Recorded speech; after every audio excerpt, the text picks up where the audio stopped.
What's going, y'all? Welcome to the Ray of Light. I am Ray of Light. And this video here is kind of a reaction video in a sense of audio reaction. I've been trying to save a lot of my recordings from a lot of phones that I'm setting the default. On those phones, I did a lot of recordings, a lot of cool stuff. Given this particular video here, it just talks more or less about my musical upcoming, because I feel like I have something different to offer to the world. So I'm going to just do kind of a audio reaction to my own audio account. This particular audio recording I did was back in April the 23rd, 2018. So sometime last year. So just kind of really going on my journey. I hope the audio isn't too jacked up. I hope everyone hears this well. Obviously, if I publish this video, that means that, yeah, I think it sounds good, and I hope y'all think it sounds good. So here, check it out. I figured I'd speak on my emergence in this music world. Sometimes I hate to really call it hip-hop because of the origins and the way it's become in this day and age. So let's just say, for the lack of better words, more origins and this sound of harmony. You know, I want you to hear my sound is harmonic. It's ambiance. You know, I'm coming out at the right time. You know, they try to say, quote unquote, hip hop's like a young man's sport. When you get in your 30s, you're done. No, y'all grew up. Oh, well, it just stopped on me, but we're going to actually still do this. This is not going to be a audio edit or nothing. It's just going to keep going. Let's try one more time. Hold up. All right, this the R-Ticular. On my emergence in this music world. Sometimes I hate to really call it hip-hop because of the origins and the way it's become in this day and age. So let's just say, for the lack of better words, more origins and this sound of harmony. You know, I want you to hear my sound is harmonic. It's ambiance. You know, I'm coming out at the right time. You know, they try to say, quote unquote, hip hop's like a young man's sport. When you get in your 30s, you're done. No, y'all grew up too fast. That was y'all problem. Y'all chose to grow up so fast on the streets. Y'all grew up fast on the streets. Now everybody, some people got out those streets. They realized it wasn't about growing up that fast and being on one and done when you're 30. And I'm gonna stop there. Just wanted to comment on, yeah, just the fact that, like, in mainstream hip hop, because, you know, when I'm actually like vibing down the road, I listen to a lot of the radio stations, hip hop radio stations on Sirius XM. And so I noticed that there's this narrative with modern day hip hop with just a lot of the street guys, you know, that come up off of these streets, you know, after a lot of them do the hustle and bustle. And so a lot of them had to grind really early at a young age. A lot of them had to really learn the hard life. And so when a lot of them had that shot to really make it in the music business, they brought a lot of that grittiness from the streets with them. But with that, it's kind of like, you know, pretty much burnt out candle, because, you know, a lot of this hard, visceral lyrics that you be hearing, like just this passion that comes from their voice when they're on the microphone, a lot of these cadences and a lot of this rhythm and rhymes, and even with some of the trap music, even with the mumble rap, all of that going on, that's just all stemming from that street life. But after that street life, you get in the studio, you give it all you got, because you know, you off the streets. Even though you got some guys still trying to dibble and dabble, like, you know, are you going to be about streets, or are you going to be about, you know, the beats? I mean, which one? Oh, let me take it back. You want to beat somebody up in the street. I'm just playing, but it do be like that too, though.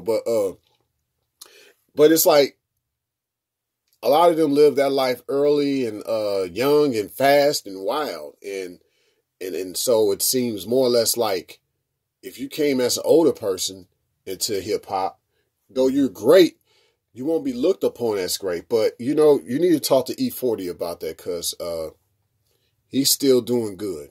Yeah, E40 came from the streets too, but he had a sense of a positive element to a lot of his music. It wasn't just all about slanging and banging. You know, he had this positive vibe about his music, and I think that's what's helped him last, because he does bring a sense of positivity with some of the songs that he sings, you know, like raps per se. But yeah, you're never too old to be a great influence on hip hop. It's a subculture of quote unquote black culture, African American culture per se, quote unquote African American per se. It's a subculture. And so if you really are hip hop, people are going to see it in you. They're going to see it by the way you dress, the way you look. And it doesn't have to necessarily be that you sag your pants either. That's another story, but not to digress. But just getting back to my earlier point, age has nothing to do with it. It's all about substance. What do you bring to the table to make you last past 30-something years old with music? What are you doing to still last, like E40 has? Still putting out music in his 40s. Literally. I'll keep going with this audio. Let's keep going. Nah, man. Like you said that both Tupac and Big, they were gone in their mid-20s. You know, and they grew up real fast. They both looked like they were in their mid-30s, but yet they were in their mid-20s. They went through a lot. And so I feel what? I'm about to be in my mid-30s, and thankfully I didn't have to grow up that fast. So I feel like I have more to offer, more to share, and I'm still here to talk about it. You know, and I could be a living legend, a true living legend, you know. And what I mean by true living legend, you know, I mean, we talk about living legends all the time, but there ain't too many of them. A lot of people who we consider legends are gone. And there's more than what meets the eye as far as the music industry and as far as these people we call living legends. And not just based on any conspiracy theory or anything like that. It's just that you don't really know that person. You don't really know who they are, what their life was like. You don't really know them to know why they put out what they put out this music. You don't know them. And so only a few handful of people really get to know these musicians that put out their music. And all I'm saying is that if I ever had, in my musical way, became to the point where I became a living legend, like you'll actually really know me more than a lot of the people that have come before me. So my goal with my music is for you to see that, yo, I'm pretty transparent, though I'm mysterious at the same time. So, and that's kind of what I want to bring to the table, because it's so many times we wondered about someone's potential, but they're not here no more, so we will never know these things. So, and it's unfortunate, but let me continue on. Not one that's still talking about a life that I'm no longer living or that I never lived. What about, you know, a better life I should be living and making sure that others follow suit? Signing out. And all I was saying basically towards the end of this audio recording was that you got also not just the people who are considered living legends that are no longer here, so you can't really say that they're a living legend, but you also have people who are around and you want to call them a living legend, but see, you know, he may not be a living legend to everybody. You know, he maybe was a living legend to the dudes on his block that he grew up on, because whether he made it out the block or they just kind of have homage to him, because though he might be doing life in jail, he's still the homie. He's still, you know, he's still the one.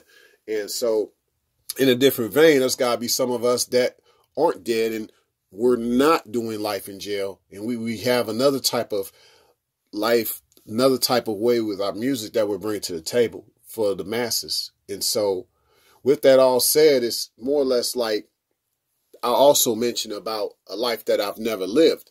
So you got a lot of these other so-called living legends talking about a life they no longer live, because you obviously had to change your life.